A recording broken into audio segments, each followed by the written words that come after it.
নমস্কার, ব্রেকিং বাংলায় আপনাদের স্বাগত। আমি জয়ন্ত মজুমদার।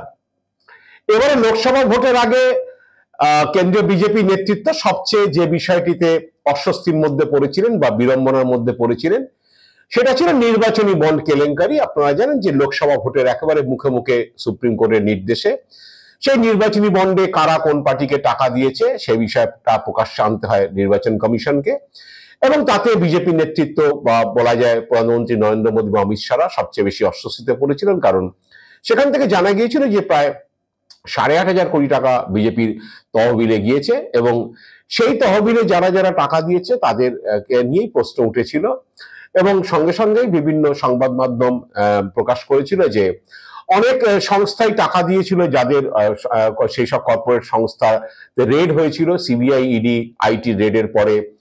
তারা দেখা গেছে তার 10 দিন 15 দিন 1 সপ্তাহের মধ্যে তারা টাকা দিয়েছিল বিজেপির নির্বাচনী তহবিলে বা যে ফান্ডে, এবং সেই বন্ডে টাকা পাওয়ার পরেই দেখা গিয়েছে তাদের হয়তো কোনো কোনো জায়গায় মামলা বন্ধ হয়ে গেছে, সেখানে রেড বন্ধ হয়ে গেছে। এইসব করে তাদেরকে সেই কর্পোরেট হাউসকে রিলিফ দেওয়া হয়েছিল, এবং যে সেই সব ঘটনাগুলো প্রকাশ্যে আনা হয় যে এই সংস্থাতে রেড হয়েছিল, এবং সেখানে তারপরে তারা টাকা জমা দেওয়ার পরে মোটা অঙ্কের টাকা তারা জমা দিয়েছিল, তারপর তারা নিষ্কৃতি পায়, এইসব খবর।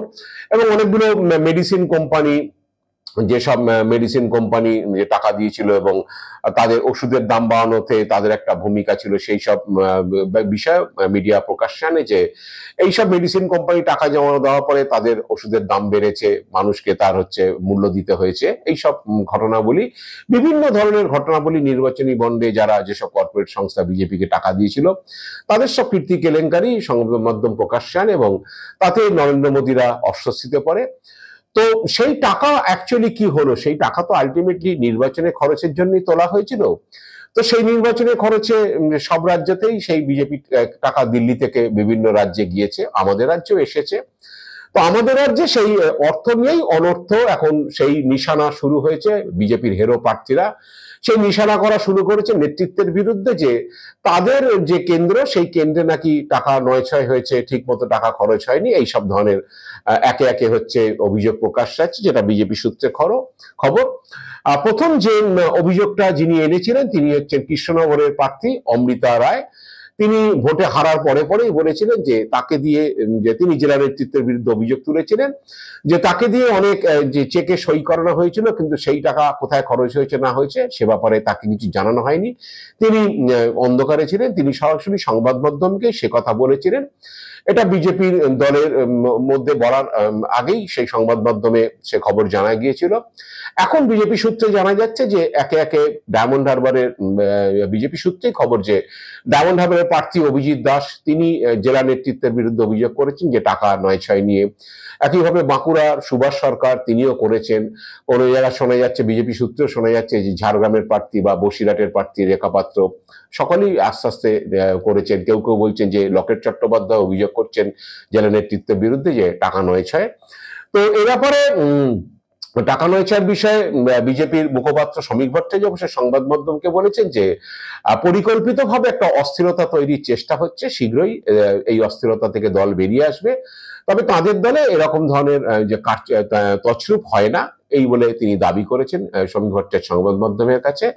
বিজেপি সূত্রে খবর যে এবার যে ভোটে যে খরচ হয়েছে সে খরচ যেভাবে হয়েছে, কারণ বিজেপির এক রাজ্য নেতার দাবি যে বিজেপিতে খুব হিসেব রাখার বিষয়টা খুব কড়াকড়ি, তাই কোনো একজন ব্যক্তিগতভাবে টাকা খরচ করতে পারেন না বা তার পক্ষে সম্ভব নয়, কারণ তার নজরদারিটা বিজেপিতে নাকি অন্য দলের থেকে অনেক বেশি, তাই টাকা নয়ছয়ের বিষয়টা তাদের ক্ষেত্রে করা কম। কিন্তু দলীয় নেতৃত্বেরই কারোর দাবি যে কিছু জেলাতে সেই জেলা নেতৃত্ব দল বেঁধে, মানে কমিটিগুলো যারা আছেন তারা, তাদের যারা মাথারা আছেন তারা দল বেঁধেই বেশ কিছু জায়গায় তছরূপ করেছেন টাকা, এরকম কিছু কিছু অভিযোগ আসা শুরু হয়েছে।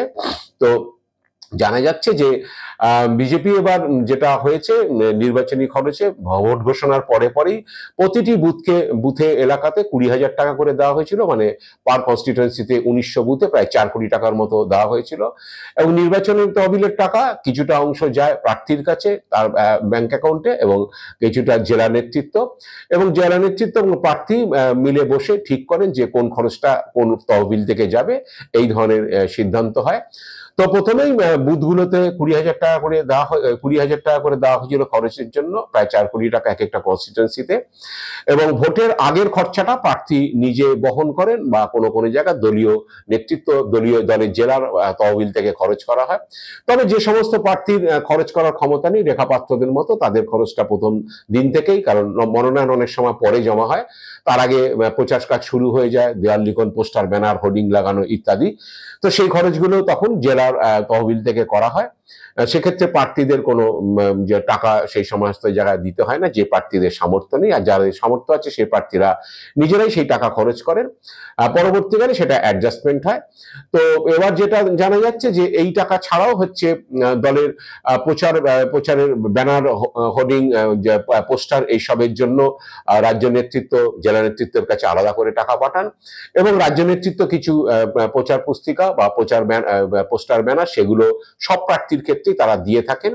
এটা হচ্ছে নির্বাচনী খরচের একটা অংশ। আরেকটা অংশ হচ্ছে যে নির্বাচনী প্রচার, প্রার্থীর তহবিলে যে টাকাটা যায়, প্রার্থীর অ্যাকাউন্টে যে টাকাটা যায়, সেখানটা থেকে সেই টাকা থেকে প্রার্থী নিজে প্রচারের খরচা চালাতে পারেন। পাশাপাশি যেটা হয় যে রাজ্য নেতৃত্ব থেকে কেন্দ্রীয় নেতৃত্ব, মানে প্রধানমন্ত্রী নরেন্দ্র মোদী পর্যন্ত বা অমিত শাহ, এদের যে সভা, সেই সভার খরচটা রাজ্য নেতৃত্ব বা জেলা নেতৃত্ব মিলে হচ্ছে তারা তহবিল থেকে তারা যে চালান। সেক্ষেত্রে প্রার্থীর যে কেন্দ্রের যে খরচা, সেই খরচাগুলো মধ্যে সেটা পড়ে না, সেটা কেন্দ্রীয়ভাবে করা হয়। সে খরচের হিসেবটা সাংঘাতিক, 50,000 টাকা থেকে 1 কোটি টাকা পর্যন্ত সেই সব মিটিংয়ে খরচ করা যেতে পারে, এবং সেই খরচাটা কেন্দ্রীয়ভাবে করা হয়।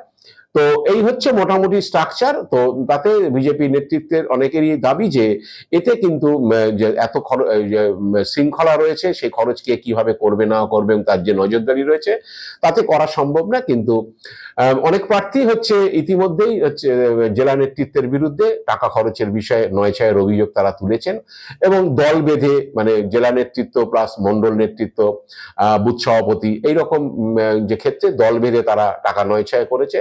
যে সমস্ত খরচ করা হয়নি সে সমস্ত খরচ যে খরচের হিসাবে দেখানো হয়েছে, এই বলে তারা অভিযোগ করেছে। একইভাবে অভিযোগ উঠেছে এবার যে প্রধানমন্ত্রী নরেন্দ্র মোদীর একটি সভা নিয়ে, যে সেখানে এমন খরচা দেখানো হয়েছে, কোনো জায়গায় 70 লাখ টাকা, কোনো জায়গায় 80 লাখ টাকা, সেই খরচগুলো আদৌ সে খরচ হয়নি বলে জেলা নেতৃত্বের বিরুদ্ধে অভিযোগ উঠেছে। কারণ অনেকেই বলছেন যে এটাতে একটা দলীয় স্তরে, নিচু স্তরে একটা অংশের মধ্যে রেষারেষি রয়েছে। কারণ অনেকে মনে করছেন যে এই মিটিংগুলো যে খরচা বাজেট রাজ্য নেতৃত্ব দেয়, প্রধানমন্ত্রী আসছেন সেই সভার জন্য, সেই সভার মঞ্চ থেকে শুরু করে সেই সভা মাঠে ঘেরা বা যে উপরে যে ছাউনি দেওয়া হয়, সেই ছাউনি থেকে শুরু করে সবচেয়ে বেশি খরচ যেটা গাড়িতে করে লোক আনা, অনেক সময় আশপাশের কেন্দ্র থেকে, আশপাশের জেলা থেকে লোক আনতে হয়, কোনো কোনো জায়গা যে লাগোয়া এলাকাতে ভিন রাজ্য থেকেও লোক আনতে হয়, সেই লোক আনার খরচ, যাদেরকে মিটিং আনা হয় তাদেরকে খাওয়া খরচা, জলের কি বলে জলযোগের খরচ, সেসবও তাদেরকে দিতে হয়। তো সেই খরচ নিয়েই অনেক জায়গাতে প্রশ্ন উঠেছে যে প্রধানমন্ত্রী নরেন্দ্র মোদীর মিটিং এর খরচ, বারুইপুরের একটি মিটিং এ প্রধানমন্ত্রীর মিটিং এর খরচ নিয়েও প্রশ্ন উঠেছে জেলা নেতৃত্বের বিরুদ্ধে। তো এরকম ভাবে যে প্রার্থীরা বা যে কেন্দ্রীয় সভাগুলোতে খরচ করা নিয়ে অভিযোগ উঠেছে। অন্যান্য জেলাতেও অভিযোগ উঠেছে যে কোনো কোনো জায়গায় যে শুভেন্দু অধিকারীর কোনো অনুগামী, তারাও জেলা নেতৃত্বের কি বলে টাকা পয়সা তাদের যে দেওয়া হয়েছিল সেখান থেকে তারা কিছু তছরূপ করেছে, এরকমও অভিযোগ উঠেছে। এবং সেক্ষেত্রে রাজ্য কমিটি কিছু কিছু সদস্যের বিরুদ্ধে অভিযোগ উঠেছে যে তারা নাকি অনেক খরচা নিজেরা করবে বলে জানিয়েছিলেন, কিন্তু আদৌ সে খরচা করেননি। তো এরকম এখন ভোটে হারার পরে আবার নতুন করে আবার এই যে তথ্য আসছে বিজেপির কাছে এবং বিভিন্ন প্রার্থীরা করছে। এক রাজ্য নেতার কথায় আসলে হচ্ছে খরচের যে হ্রাসের লাগাম রাজ্য নেতৃত্বের হাতেই থাকে এবং সেখানে একটা নজরদারি থাকে। বিজেপিতে এইভাবে তছরূপ করা যায় না। তবে অনেক প্রার্থী আছেন যারা হেরে গিয়েছেন, হেরে যাওয়ার পরে তাদেরকে তো কিছু না কিছু একটা বলতে হবে এবং ভিলেনকে খুঁজে বার করতে হবে। তারা এখন আর্থিক তছরূপের বিষয়টা বা জেলা নেতৃত্বের ঘাড়ে চাপানোর একটা চেষ্টা করছেন যে আসলে যে টাকা পয়সা ঠিক মতো খরচ হয়নি, প্রচার ঠিক মতো করা হয়নি, বুথ লেভেলে টাকা পয়সা খরচ হয়নি, সেই কারণেই হয়তো কর্মী বাহিনীদের সেইভাবে সংযত মানে একবার সংঘবদ্ধ করা যায়নি, এই সব অভিযোগ তোলা হচ্ছে এবং তুলে নির্বাচনী হারের একটা ঢাল হিসাবে তারা এই আর্থিক তছরূপের বিষয়টাকে তারা সামনে আনছেন। এইরকম দাবি রাজ্য নেতাদের কেউ কেউ করছেন। এখন জানি না যে এরপরে এই টাকা পয়সা খরচা নিয়ে আরো কত অভিযোগ বিজেপির মধ্যে আসবে, কারণ অনেকেই বলছেন যে টাকাটা সরকারিভাবে দেওয়া হয় পার্টির তরফে, যেটা দিল্লি থেকে আসে দেওয়া হয়, তার বাইরেও প্রচুর টাকা যে বিভিন্ন কেন্দ্রে খরচ করা হয় এবং ভিআইপি প্রার্থীদের ক্ষেত্রে খরচ অনেক বেশি হয়। কারণ কোনো কোনো কেন্দ্রে এবারই জানা গিয়েছে যে মোটামুটি অ্যাভারেজে বিজেপি প্রার্থী কেন্দ্রে 10 কোটি টাকার মতো খরচ করছে, কিন্তু কোনো কোনো প্রার্থীর ক্ষেত্রে, ভিআইপি প্রার্থীর ক্ষেত্রে সেখানে 40 কোটি টাকা পর্যন্ত খরচ হয়েছে। তৃণমূলেরই এক প্রার্থী যে তিনি অভিযোগ করেছিলেন যে ভোটের আগে যে তার কেন্দ্রে বিজেপি প্রার্থী প্রায় 39 কোটি টাকা ইতিমধ্যে খরচ করে ফেলেছেন। তো এইসব হয়েছে, মানে অনেক ব্ল্যাক মানিও এই নির্বাচনে বিভিন্ন রাজনৈতিক দলের প্রচারে খাটে, অনেক জায়গায় ডোনেশন হয়, সেসব টাকা ব্ল্যাক মানিতে আসে, বিভিন্ন প্রার্থীর কাছে সরাসরি আসে, বিভিন্ন যে জেলার নেতাদের কাছে সরাসরি, অনেক সময় রাজ্য নেতাদের কাছেও সরাসরি আসে। সেই টাকা কোনো দিল্লি থেকে আসা টাকার মধ্যে সেই হিসাবে পড়ে না, সেগুলো আলাদাভাবে খরচ হয়। এখন এরকম ভাবে একটা পরিস্থিতি তৈরি হয় ভোটে হারার পরে। এখন রাজ্য নেতাদের অনেকেই মনে করছেন যে সবে 2-4 জন প্রার্থী বলা শুরু করেছেন, এরপরে তো যারা হেরে গিয়েছেন আরো অনেকে হয়তো এই ধরনের অভিযোগ আনতে পারেন। জানি না শেষ পর্যন্ত আরো কতজন অভিযোগ আনবেন। যে রাজ্য নেতাদের বিরুদ্ধেও কেউ কেউ হয়তো অভিযোগ আনবেন যে রাজ্য নেতারা হচ্ছে টাকা তছরূপ করেছে। জানি না কি হবে ভবিষ্যতে, সেটা তার জন্য আমাদের আগামী দিনে অপেক্ষা করতে হচ্ছে। আজ এ পর্যন্ত। আপনারা ভালো থাকবেন, সুস্থ থাকবেন। নমস্কার।